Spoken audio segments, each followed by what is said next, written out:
사무엘 상하서 말씀으로 함께 보는 새날을 여는 새벽 말씀입니다. 저는 대전평화교회 강민 목사입니다. 오늘 우리는 사무엘하 22장 본문의 말씀을 나가기에 앞서 한 가지 매우 중요한 질문을 던지고 나가고자 합니다. 22장부터 결론까지 이제 3장 정도가 남았습니다. 22장, 23장, 24장입니다.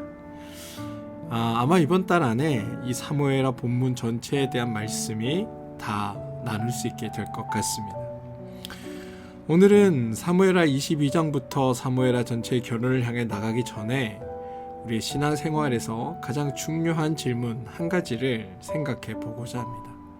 바로 지금 화면에 떠 있는 우리는 과연 성경적인 방식으로 신앙생활을 하고 있을까라는 질문입니다. 믿는 우리에게 이 질문이 매우 중요한 이유는 또 사무엘하 이 전체의 결론을 향해 나가기 위해서 우리가 이 말씀이 중요한 이유는 우리가 때때로 하나님의 방식이 아닌 우리의 자신의 방식으로 신앙생활을 하고 있고 그게 마치 신앙의 표준인 양 이야기하기 때문이고 우리가 지금까지 봐왔던 다윗의 이야기도 처음에는 하나님의 마음에 합한 자처럼 살았으나 결국 그 또한 자신의 방식과 자신의 틀 안에서 하나님을 이해하려고 했고 그렇게 하나님의 뜻을 왜곡하며 지내다가 그의 가정과 그의 나라에 미친 수많은 비극의 원조가 바로 그 사실에서부터 비롯되었다. 하나님의 방식, 성경적인 방식이 아니라 자신 나름의 방식으로 무언가를 해보려고 하다가 생긴 일이었음을 한 번 더 상기시키기 위해 이 질문에 대한 대답들을 좀 나누고 이야기를 진행해 가길 소망합니다. 제가 지난 월요일, 화요일 그 이틀 동안 노예 목사님들과 함께 목회자 수련회를 다녀왔습니다. 수련회 기간 동안 여러 목사님들과 다양한 이야기들을 나누는 중에 모든 목사님들이 고민하고 있는 지점 하나를 발견하게 되었습니다. 바로 자신들이 속해 있는 그 지역 안에서 사람들의 문화와 삶의 양식에 복음을 어떻게 접목시켜 이해할 것인가라는 문제였습니다. 이야기를 나누던 중에 사실 이 질문이 목회자에게만 해당하는 것이 아니다라는 생각이 들었습니다. 하나님을 믿는 모든 이들이 우리의 이웃에게 또 가족에게 직장 동료에게 하나님의 말씀을 전할 때 동일하게 직면하는 문제라는 것을 깨닫게 되었기 때문입니다. 하나님을 믿고 그분을 여호와 우리의 하나님으로 고백하는 모든 이들은 사실 복음을 전할 어떤 사명을 부여받고 살아갑니다. 그리고 그건 그 누구도 예외일 수가 없습니다. 그렇다면 우리는 어떻게 하나님의 말씀대로 살며 그리스도인의 그리스도인답게를 드러내며 살 것인가를 우리는 생각해야 합니다. 그럼 어떻게 해야 우리가 그것들을 행하며 살 수 있을까? 사실 매우 복잡한 이야기를 해야 할 것 같지만 매우 단순하고 명확하게 답을 드릴 수 있습니다. 하나님이 우리에게 행하신 방식을 따르면 된다. 이게 사실 정답입니다. 무슨 말이냐면 하나님이 어떻게 우리를 찾아오셨고 어떻게 우리를 가르치셨고 어떻게 우리를 설득하고 하셨는지를 알고 행하면 그것이 가장 올바른 신앙생활이라는 겁니다. 하나님이 어떻게 하셨는지를 알고 행하는 것, 이게 방법의 전부입니다. 그럼 하나님이 우리에게 어떻게 하셨을까요? 아담이 범죄하고 하나님을 피해 숨었을 때 하나님은 아담을 찾으셨습니다. 그런데 그때 아담의 잘못을 지적하고 책망하고 아담을 몰아세우신 게 아닙니다. 창세기 3장을 보시면 아담이 하나님을 피해 숨었을 때 하나님은 아담을 찾아오셔서 내가 어디 있느냐라고 물으십니다. 하나님은 분명히 아담의 상황을 알고 계십니다. 그러면서도 대화를 시작하시는 겁니다. 누가 내가 벗은 줄을 알렸느냐? 내가 내게 먹지 말라 명한 그 나무의 열매를 내가 먹었느냐? 하나님은 이 질문을 통해 다윗을 책망하기보다 그 다윗이 행한 문제가 무엇인지를 분명하게 인식하게 해 주십니다. 문제를 드러내셨다라는 겁니다. 그런데 여기서 중요한 게 있습니다.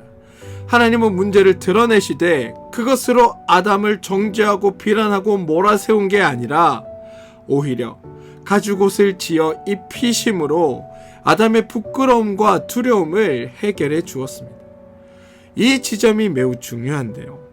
하나님은 우리의 문제를 분명히 드러내지만 그거를 정죄와 비난의 도구로 사용하지 않으시고 치유하고 해결하고 회복시켜 주셨다라는 겁니다. 이 부분을 말씀을 묵상하는 많은 목회자들이 놓치고 있는데, 하나님은 우리의 문제를 지적하고 까발리는 것을 목적으로 하지 않으신다는 겁니다. 문제를 지적하고 드러내는 것은 그것을 심판하려고 하시는 것이 아니라 그 과정을 통해야만 드러낸 문제를 해결하고 치유하고 회복시키실 수 있기에 그렇게 하시는 겁니다. 심판하기 위해 문제를 지적하고 드러내고 까발린 게 아니라 그것을 해결함으로 살아갈 방법을 주시기 위해 그렇게 행하신다라는 것. 우리가 사무엘서 상하세의 말씀 전체를 보고 있지만 이 말씀 속에 다윗의 장점, 사울의 장점만을 성경은 이야기하지 않습니다. 그들이 지었던 죄마저도 온전히 드러내어 읽는 이들로 하여금 그들이 어떤 죄악을 저질렀는지도 우리로 알게 합니다. 왜 성경은 이런 방식을 택할까요? 바로 그 문제를 드러내야 그 이후에 그 문제를 통해 하나님이 그것을 어떻게 선용하시고 그들의 삶에 어떤 해결책을 제시하시고 하나님이 그것들을 어떻게 기쁨으로 이끌어 가시는지를 보여주기 위해 성경은 그렇게 행하고 있다는 겁니다. 하나님의 방식은 문제를 지적하고 그 사람을 매몰시키고 그 사람이 사회로부터 완전히 격리되어 아예 있을 수 없는 존재로 만들어 낙인을 찍는 것이 아니라 그 문제를 드러내므로 그 사람이 다시 한번 세상 가운데 용서와 화해와 하나님의 살아계심을 경험하며 살아갈 수 있도록 돕기 위해 하나님은 그 문제를 드러내신다라는 겁니다. 우리는 상대방의 어떤 문제를 대할 때 그 사람을 그 문제를 까발려 지적하는 것에 그것들을 대할 때가 많습니다. 이것은 죄입니다. 이것을 고쳐야 합니다. 라고 말을 합니다만 그것을 통해 그 사람을 끌어안고 사랑하기 위해 그 문제를 지적하는 일은 없습니다.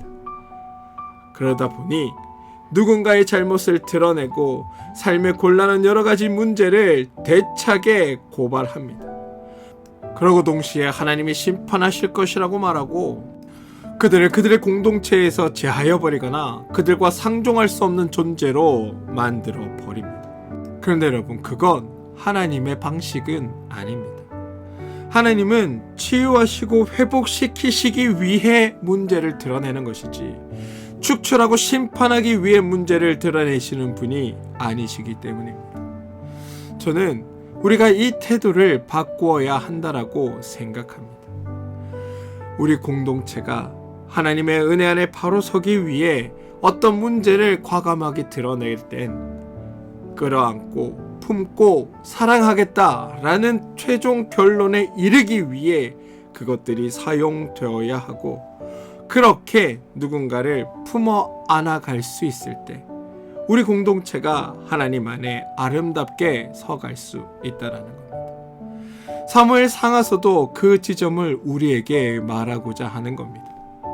다윗의 잘못, 사울의 잘못, 그것을 통해 이스라엘의 잘못을 드러내는 것이 아니라 그 잘못이 드러남으로 그 이후에 있을 하나님의 돌보심과 이루심과 치유하심과 회복하심과 그들의 아들을 내어 죽게까지 하시는 그 사랑의 구원의 과정을 통해 하나님이 이토록 너희를 사랑하고 품고 함께하고자 한다. 그러니 그 사실을 우리도 깨닫고 발견하고 우리의 삶에서 드러낼 수 있어야 하는 겁니다. 하나님의 교육 방식도 이와 같습니다. 인간이 범죄한 게 창세기 3장입니다. 그런데 하나님의 원리가 율법으로 정해진 것은 출애굽기 19장입니다. 시간적으로는 짐작도 할 수 없는 몇천 년이라는 시간이 흘렀습니다. 그런데 하나님은 이렇게 오랜 시간을 그냥 두십니다. 왜 그러셨을까? 그건 우리가 하나님의 좋음을 먼저 발견하도록 하기 위하심입니다. 무슨 말이냐면 하나님께서 우리에게 먼저 명령을 주시고 이 명령대로 무조건 너희가 따라야 된다라고 이야기했다면 우리는 그 명령이라는 것에 사로잡혀서 하나님을 하나님답게 보지 못할 겁니다. 우리의 하나님은 하나님 스스로 먼저 드러내고 자신의 의도를 알리십니다. 그리고 우리를 충분히 도우십니다. 그런 우리가 하나님을 깨닫고 하나님이 좋다고 고백할 때 비로소 하나님의 원리를 따르라고 권고하고 계십니다. 다시 말해 좋으신 하나님이 너에게 가장 좋은 것을 베풀고 계시다. 이 사실을 우리가 깨닫고 자연스럽게 하나님을 따르겠다고 결정할 때 비로소 하나님께서 그렇다면 내가 너에게 가르치는 이것들을 따르면 그것을 통해 네가 나의 백성임을, 네가 나의 아들, 딸임을 알겠다라고 하나님께서 이야기하는 게 율법으로 나타났다라는 겁니다. 그런데 여러분, 그렇게 하나님을 만나게 된 우리는 사람들을 만날 때 먼저 교회를 다니려면 이건 해야 하고 이것은 하면 안 됩니다라는 규정을 먼저 가지고 들어간다는 겁니다. 그리고 하나님의 마음, 하나님의 원리, 너희를 복되게 하겠다는 하나님의 뜻을 가르치지는 않은 채 어떻게 정해진 명령과 규정만을 강요합니다. 그런데 이건 하나님의 방식이 아닙니다. 더 중요한 건 하나님은 삶의 원리적인 측면을 다루셨지 외형적인 측면을 다루지 않으셨다라는 겁니다. 무슨 말이냐면 하나님은 죄를 짓지 말라고 하셨지 어디는 가면 안 되고 어디는 가야 하고 무엇을 하면 안 되고 무엇은 해야 한다라고 말씀하신 적이 없다라는 겁니다. 하나님은 기독교 문화를 여러분 세우신 적이 없습니다. 기독교적 음악은, 기독교적 문학은, 기독교적 예술은 이래야 한다라고 언급하신 적이 없으시다라는 겁니다. 출애굽 15장을 보시면 이스라엘 백성들이 홍해를 건넌 후 미리암과 백성들이 소글을 치며 하나님을 노래합니다. 그때 하나님이 등장하셨어요. 이거는 애굽적인 리듬이고 애굽에서 다 쓰던 악기고 애굽에서 유행하는 박자니 이런 식으로 나를 찬양하지 말라라고 미리암의 찬양을 중지시킨 적이 없으십니다. 뿐만 아니라 가나안인들이 하나님 앞에 나와 춤출 때 너희들이 춤이 잘못되었다고 중단하라고 말씀하지도 않으셨고 아수르에서 그런 것은 여호와의 방식이 아니니 그런 그림을 그리지 말라라고 요청하신 적도 없습니다. 많은 교회가 많은 성도들이 금지해야 할 질문을 누군가가 질문하면 술 마시지 마라, 담배 피지 마라, 가요 부르지 마라, 노래방 가지 마라, 당구 치지 마라 라는 등등의 말을 합니다.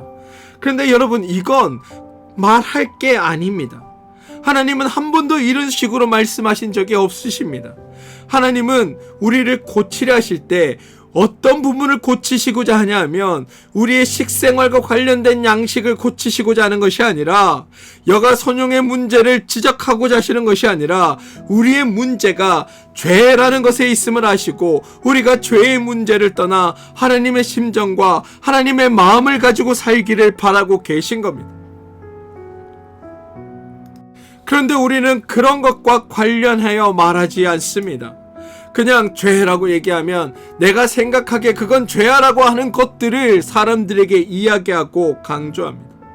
만약 누군가 교회에 처음 와서 제가 하나님을 처음 믿는데 제가 하지 말아야 될 게 있다면 무엇일까요? 라고 질문한다면 우리가 대답해야 할 건 하나님께서 말씀하셨던 살인하지 마라, 간음하지 마라, 도둑질하지 마라, 남의 것을 탐하지 마라 이렇게 이야기하면 됩니다. 그 밖의 말은 할 필요가 없는 겁니다. 또 누군가 교회에 와서 제가 교회 처음 왔는데 제가 무엇을 하면 될까요? 라고 묻는다면 당신의 부모를 공경하십시오. 여러분의 이웃을 내 몸과 같이 사랑하십시오 라고 그것만 말하면 됩니다. 예배 잘 드려라, 11조라 이런 이야기 할 필요가 없는 겁니다.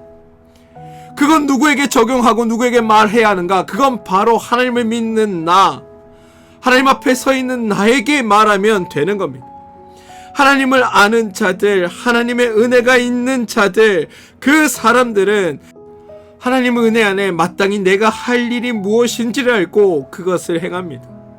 11조 잘 드리고 예배 잘 드리고 교회 안에서 봉사와 헌신하고 하나님의 교회를 교회답게 만들어가는 일에 충성합니다.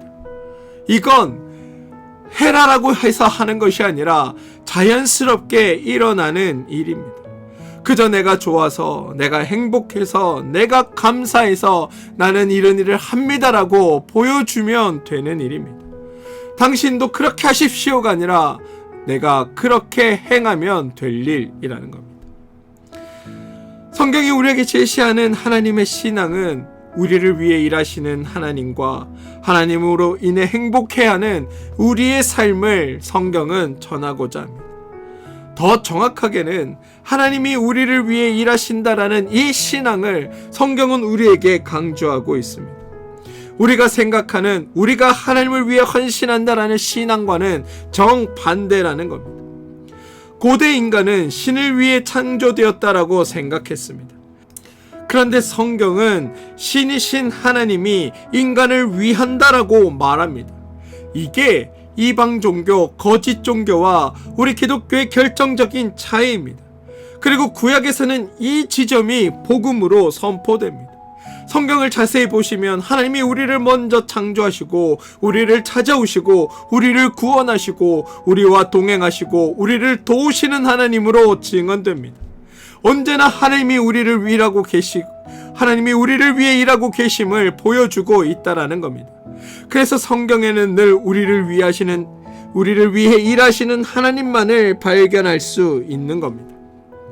그렇다면 아니 성경에 나오는 유명한 사람들이 하나님을 위해 일하지 않았다는 겁니까? 라는 질문을 던질 수 있는데 저는 네 그렇습니다라고 대답하겠습니다. 모세를 볼까요? 하나님이 도망자 모세를 찾아가십니다. 하나님이 모세를 민족의 지도자로 세우십니다. 하나님이 광야 여정 가운데 모세와 동행하십니다. 모두 하나님이 모세를 도우신 이야기입니다. 반대로 모세가 하나님을 위하여 백성들을 끌어모아 광야로 나온 적이 있습니까? 모세가 하나님을 위해 시내 산을 세운 적이 있습니까? 모세가 하나님을 위해 벤석을 깨어 물을 낸 적이 있습니까? 모세가 하나님을 위하여 신령한 땅을 골라 이 땅을 하나님께 봉헌합니다라며 하나님께 드린 적이 있습니까? 없습니다. 착각하시면 안 됩니다. 모세가 하나님을 위해 일한 게 아니라 하나님이 모세를 위해, 하나님이 이스라엘 백성을 위해 일하신 겁니다. 여호수아라고 다를까요? 하나님이 여호수아를 지휘관으로 세우셨습니다. 하나님이 여호수아로 하여금 가나안을 정복하게 하셨습니다. 하지만 반대로 여호수아가 하나님을 위하여 원수의 무리를 물리친 적이 있습니까? 여호수아가 하나님이 거하실 초소를 위하여 여리고 성을 쳐 부수었습니까? 그런 적은 없습니다.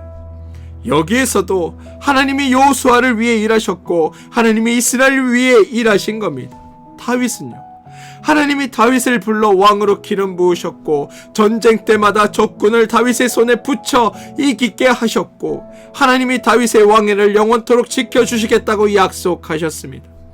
하지만 다윗이 하나님을 위해 사악한 왕을 물리치고 면류관을 하나님께 갖다 준 적이 있습니까? 다윗이 하나님 나라를 자신의 신념으로 삼고 그것을 위해 목숨 걸고 싸운 적이 있을까요? 없습니다. 하나님이 다윗을 위해 일하셨고 하나님이 이스라엘을 위해 일하신 겁니다. 결코 그 반대가 아니다라는 겁니다. 저는 이 사실을 우리가 분명히 하길 소망합니다. 그렇다면 하나님이 우리를 위해 이렇게 일하시면서 하나님이 우리에게 바라시는 건 무엇일까? 하나님이 우리에게 기대하시는 유일한 기대는 우리가 그 하나님의 일하심으로 말미암아 복된 삶, 행복을 누리는 것이라는 겁니다. 성경적 표현으로 하면 하나님이 하신 일들을 헛되이 하지 말라. 다른 표현으로 하나님을 알라. 또 다른 표현으로 하나님의 명령을 지키라입니다. 이 말씀의 의미를 저는 여러분들이 정확히 이해하길 소망합니다. 하나님의 기대는 하나님이 너희를 위해 일했으니 너희는 하나님이 주신 복을 누리라. 하나님을 알고 하나님의 은혜를 알고 하나님의 원리를 삶에 적용하여 너희 삶 속에 풍성하게 누리면서 살아라. 여러분, 다른 게 필요한 게 아닙니다. 그것이 말씀을 듣는 우리를 향한 하나님의 마음과 하나님의 뜻입니다. 그래서 우리의 하나님을 좋으신 하나님이라고 부르는 겁니다. 구약 시절 하나님을 제외한 모든 신은 신을 위해 인간이 존재한다라고 이야기합니다. 인간을 창조한 이유가 신을 대신해서 일할 존재로 인간을 창조했다라고 이야기합니다. 그런데 하나님만이 유일하게 인간을 위해 자신의 모든 것을 행했다라고 고백하고 있습니다. 그래서 성경은 하나님을 좋으신 하나님이다라고 고백하고 있는 겁니다. 신앙 때문에, 교회 때문에 우리의 삶이 파괴되고 평화가 깨어지고 우리의 안정이 무너지면 안 됩니다. 신앙 때문에 갈등이 생기고 신앙 때문에 곤란한 문제가 생긴다면 그건 우리가 복음을 복음으로 이해하지 못한 까닭이고 신앙을 잘 적용해내지 못한 이유라는 것을 저는 여러분들이 분명히 아시게 되길 소망합니다. 성도가 해야 할 유일한 일, 하나님의 성경적인 방식으로 신앙생활하고 있음을 깨닫는 것, 이건 하나님의 은혜를 누리고 살고 있는가, 그렇지 않은가로 판단될 수 있다. 저는 이 사실을 여러분들이 아시길 소망합니다. 성경이 제시하는 진정한 신앙생활은 하나님의 원리를 알고 보니 그 원리가 나에게 가장 좋더라. 나는 내게 가장 좋은 그 하나님의 원리로 세상을 살아가겠다.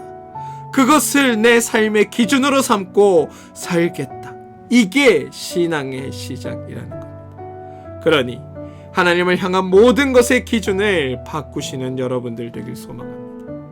전도를 권면하실 땐 하나님의 명령이다라고 말하고, 찬양을 권면할 땐 하나님의 명령이다라고 말하고, 삶을 기뻐하라고 할 땐 하나님의 명령이다라고 말할 것이 아니라 하나님의 은혜 받은 사람들, 그 은혜를 누리는 사람인 내가 그 하나님 때문에 고마워하고 즐거워하고 나처럼 다른 사람들도 살길 원해서 권고하는 것, 이게 전도여야 하고, 내가 너무 행복해서 저절로 내 입속에서 하나님을 향한 노래가 흘러나오는 것이 찬양이 되어야 한다고, 우리의 기준을 바꾸고 그 기준에 따라 행동하는 것, 그게 성경적인 방식으로 하는 신앙생활이라는 것을 저는 여러분들이 깨닫게 되길 소망합니다.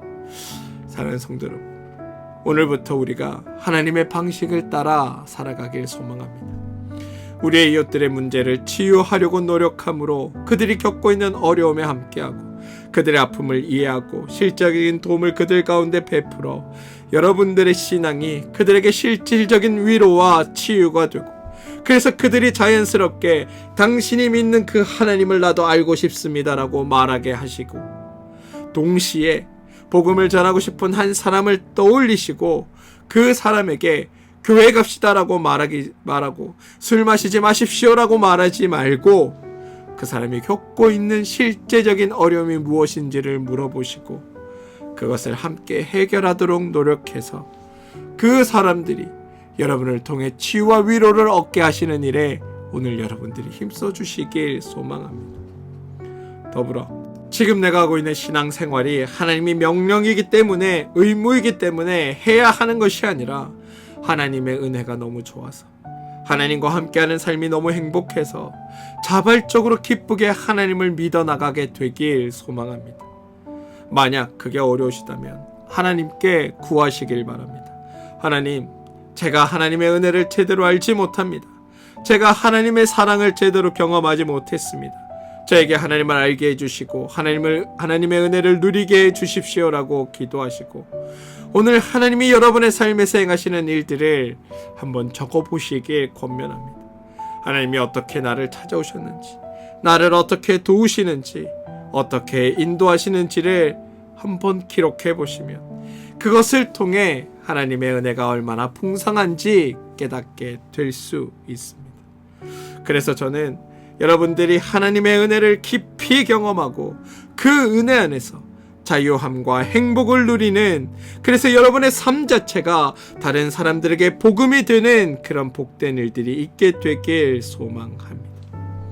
내가 무엇을 하라고 강요하지 않아도 우리의 변화된 모습, 우리의 기쁨, 우리의 자유로움이 누군가에게 저 사람의 하나님을 나도 알고 싶다라는 마음을 갖게 할 것임을 믿으시고, 오늘 하루 여러분들이 먼저 하나님의 은혜를 깊이 경험하는 복된 날 되시길 주님의 이름으로 축원드립니다.